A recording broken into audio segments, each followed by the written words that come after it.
pour les pitons, il ne faut rien faire. Il faut rester calme. On te pose le piton au cou. Et après, on te l'enlève. Voilà. Tu peux le tenir ou tu peux laisser. Tu peux faire des photos. Voilà. Et après, si tu veux pas, le monsieur l'enlève. Et après, il t'enlève. Tu sais, à certains moments, ils ouvrent et les pitons rentrent dans la ville. Il les laisse partir un peu. Ouais. Et quand tu trouves ça chez toi, tu ramènes. Et qu'ils viennent chez toi même, on dit que c'est Si tu peux pas, si tu peux pas.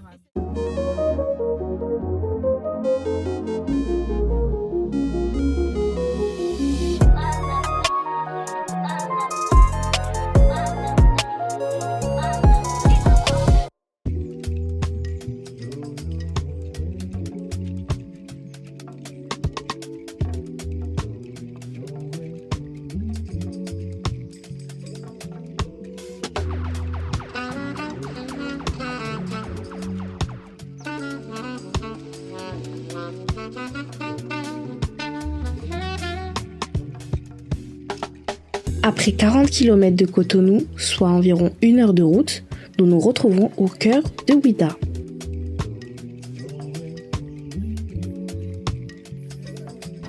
Bon, ça y est, on est arrivé à Ouidah et on est en face du temple des pitons. Ici, la nature, la spiritualité et l'histoire se confondent. Parce qu'on parle de python, le python, il est inoffensif. On peut le toucher, on peut mettre ça au cou, il n'y a pas de venin. Quand on voit le python, on a peur, c'est psychologique. Ils ne sont pas agressifs. La plus bonne de s'appelle le Iroko. Il est âgé de plus de 400 ans. Iroko chez nous, c'est eux qui conservent tous les esprits de nos ancêtres. Un arbre majestueux, âgé de plusieurs siècles, considéré comme la demeure des esprits. Chaque jour, on lui fait des libations, de l'eau, du vin de palme, parfois le sang d'un sacrifice, pour nourrir la vie et protéger la cité. C'est les arbres multicentenaires. La pierre de haut, c'est une arbre qui a plus de 600 ans. Les pitons royaux qui vivent ici sont honorés comme les enfants de la divinité. En langue fon, le mâle est appelé Dangbe et la femelle Dangbe Dre. Ces serpents sont inoffensifs. Ils ne mangent qu'une seule fois par mois. Le 10 janvier est une date unique à Ouidah, la grande fête du vaudou. Ce jour-là, seule la famille des Agbo-Tagba, surnommée les casseurs de moutons, initiés depuis des décennies, a le droit de sacrifier les moutons en l'honneur des divinités. Au centre du temple se trouve la case la plus sacrée, le sanctuaire. Construit vers 1725, il est aujourd'hui reconnu par l'UNESCO comme un patrimoine culturel exceptionnel. C'est ici que se ressent le mieux la puissance du lieu. Mais qu'est-ce que le vaudou ? Le vaudou, c'est une spiritualité ancestrale née en Afrique de l'Ouest qui relie les hommes aux forces invisibles, donc les ancêtres, les esprits de la nature et les divinités protectrices. D'ailleurs, en parlant de divinité, ici, il y a le Ogu, la divinité du fer et de la guerre, protecteur des forgerons et des guerriers. Contre l'un des murs, on peut voir une jarre sacrée âgée de plus de 200 ans. Dans la réalité, cette jarre n'est retournée qu'une seule fois tous les 7 ans, lors d'un rituel de purification qui mobilise toute la ville. En déposant les fruits, les chefs choisissent 41 filles vierges. Là où des filles, on prend les ménopausées à cause de la pureté. Les femmes, on les envoie au marigot les prendre de l'eau, Avant d'entrer dans le temple des pitons, on effectue un geste de respect. On se lave les mains avec l'eau mélangée et les feuilles d'hysope. Cette eau purifie, chasse les mauvaises énergies et laisse à chacun la bénédiction du lieu.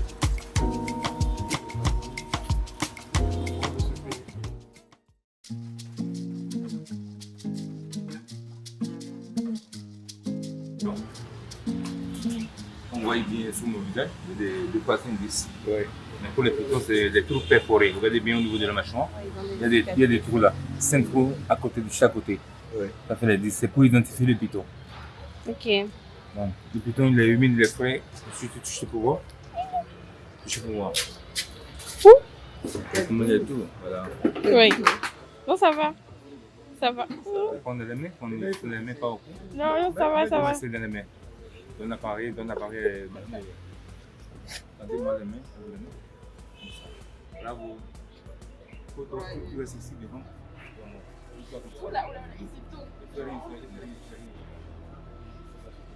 Mettez-moi l'espoir. Il ressent quand on est. Je suis d'accord. Ok. Donc, il n'y a pas de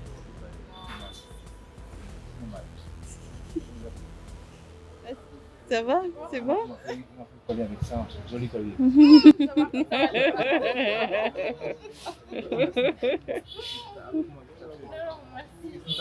Ici, les pitons vivent dans ce que l'on peut appeler le dortoir. Selon la tradition, une fois par semaine, ils sortent librement chasser dans la ville. Leur passage est accueilli comme un signe de bon augure. Et lorsqu'ils tardent à revenir, les habitants les raccompagnent toujours avec respect. La pièce est circulaire. À peine quelques mètres de diamètre, ces murs d'argile ocre sont marqués par le temps et les cérémonies passées.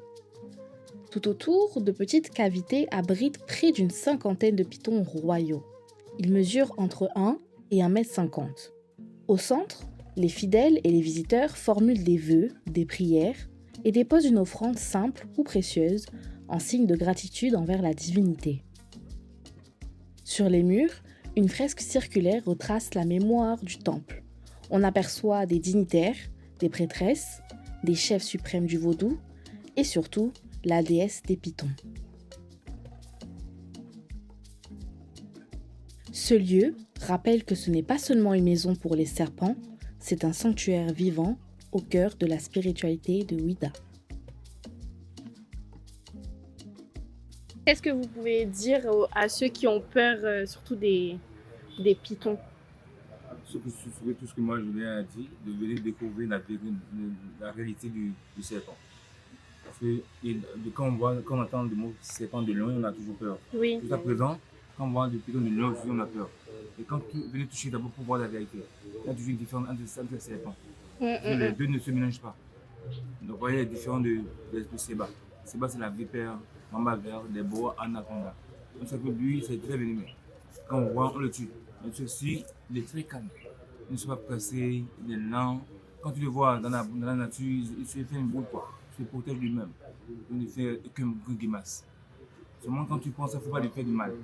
Il sera un peu énervé aussi. Quand tu fais mal, il est pacifique. Comme de nombreux visiteurs, je me suis laissée tenter par l'artisanat local. Ah ouais. Un tas de chaleur. Ah ouais, c'est bien. C'est combien? 2000. Il y a même des pochettes.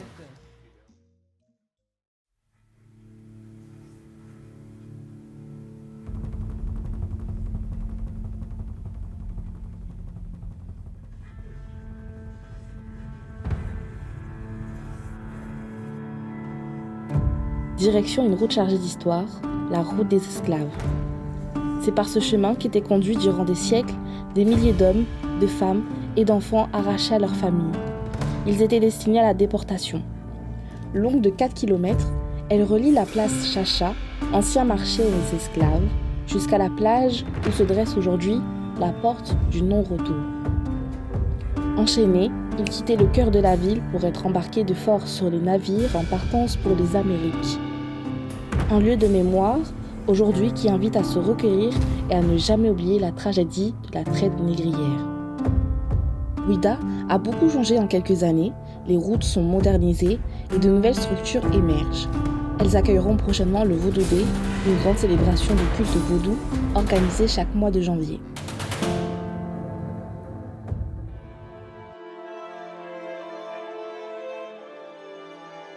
Après cette longue escapade, cap sur Cotonou.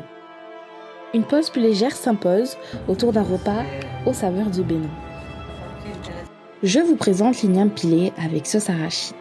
C'est un tubercule réduit en pâte souple et élastique que l'on mange chaud. Il s'accompagne ici d'une sauce arachide, comme je l'ai dit plus tôt, avec du wangashi, un fromage frais de vache typique du Bénin, avec bien évidemment de la viande de bœuf et du piment.